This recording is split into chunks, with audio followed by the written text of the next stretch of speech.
I'm having trouble getting my camera to work, so this is unfortunately gonna have to be the type of video that you guys get for a little while, just until I end up getting it to work, but I'm not sure exactly when that's gonna be. But anyways, that's besides the point. Markiplier. The man himself, Mark Fishbach. Back in 2014, I was introduced to him in elementary school. And yes, it was because of Five Nights at Freddy's. Not once did I think that this man was going to be part of any type of movie or any type of show. I personally thought he was really going to stick to video games, but look at him now. 10 years later, and he finally made his directorial debut on a movie he fully financed by himself. That is one of the most unrealistic things that anybody could ever accomplish when it comes to social media, but he made it possible. But when it comes to YouTubers making full-length feature films, it can be kind of 50-50 sometimes. No disrespect to the Rocka twins. Take a movie like Shelby Oaks. The movie didn't really do too well. I thought it was personally alright, but not really the best. Honestly, I think this had to be a little bit more different in the aspect of, before Iron Lung, Markiplier had already made a couple of projects himself. He was even part of a TV show at some point. But besides the man having a little bit of experience, I wasn't exactly sure what to expect from this movie, especially since this is his first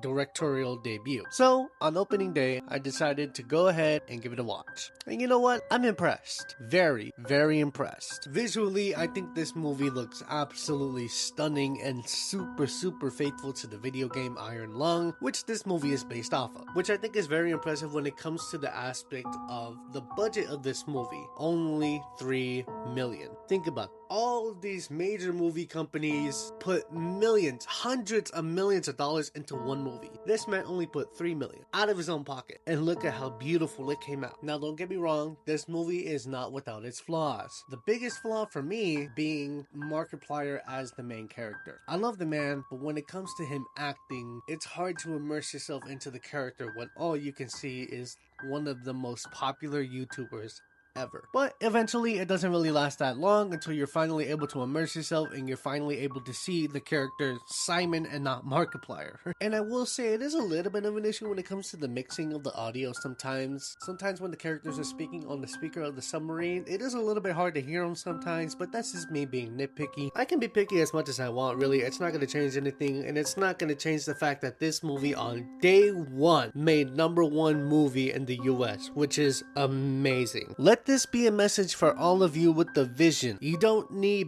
billions of dollars. You don't need a big company to achieve your dreams. Let this be that lesson. Big congratulations to Markiplier in achieving such a huge goal. He deserves every last bit of praise when it comes to this movie. He achieved the impossible, and I hope to one day follow in his footsteps in achieving big goals. I look forward to seeing this man's next project.